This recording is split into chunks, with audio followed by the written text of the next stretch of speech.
always seemed so interesting in books. But then when you had to actually live it, nothing all that interesting ever seemed to happen, and unlike in books, you couldn't skip ahead past the boring parts.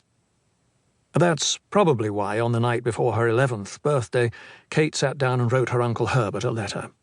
It went like this. Dear Uncle Herbert, you've never met me, but I'm your niece Kate, and since it is my birthday tomorrow, and you are super rich, do you think you could please send me a present? Warmly, Kate. Reading it over, she wasn't sure it was the greatest letter anybody had ever written, and she wasn't 100% sure that the word please was in the right place. But she thought it contained her personal truth, which her language arts teacher always said was the important thing. So she put it in the mailbox. Probably nobody would ever read it anyway, because she hadn't put an address on the envelope, because she didn't know where Uncle Herbert lived. She didn't even have a stamp for it. Which made it all the more surprising when a present from Uncle Herbert arrived the very next morning. It was a train. Kate didn't especially want a train. It's not like she was into trains, that was more of a Tom thing. Kate was more about books and Legos and vanimals, those cute little animals that drove vans, which everybody in her class was insane about and which she liked too for some reason that she couldn't really explain.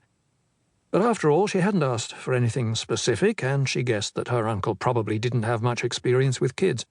So Kate tried to be philosophical about these things. What was really surprising, though, was how big it was.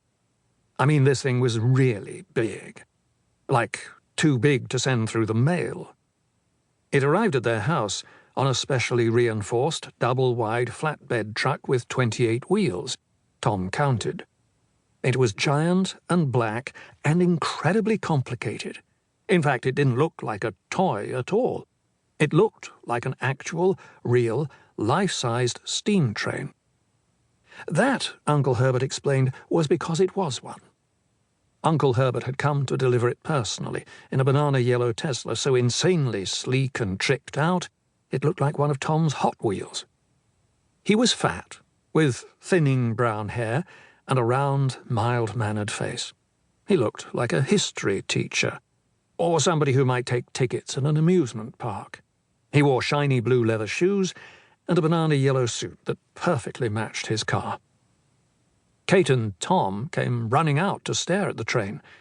Kate had lots of straight brown hair cut to the length of her chin and a sharp little nose that gave her a slightly princessy look, though she wasn't really especially princessy.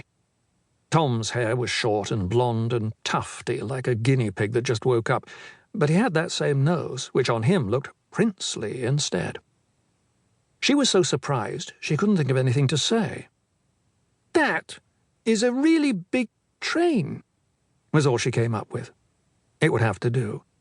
"It's not a whole train," Uncle Herbert said modestly. "Just the engine and a tender. That's the coal car, right behind it." "How much does it weigh?" Tom asked. 100 tons, Uncle Herbert said crisply. "What? Exactly?" Kate said. "Like, it literally weighs exactly 100 tons?" "Well, no," Uncle Herbert said. "It weighs 102 tons. 102.36. You're right to be suspicious of overly round numbers." "I thought so," said Kate, who was. You really don't appreciate how incredibly colossal a steam locomotive is till one shows up parked on the street in front of your house. This one was about 15 feet high and 50 feet long, and it had a headlight and a smokestack and a bell and a whole lot of pipes and pistons and rods and valve handles on it. The wheels alone were twice her height. Kate's father came out of the house too. In fact, most of the people on their street came out to look at the train. He put his hands on his hips. "Herbert," he said, "what the blazes is this?" He didn't really say blazes, but you can't put the word he did say in a book for children. "It's a train," Uncle Herbert said. "A steam train." "I can see that, but what's it doing here? On a truck? So very close to my house."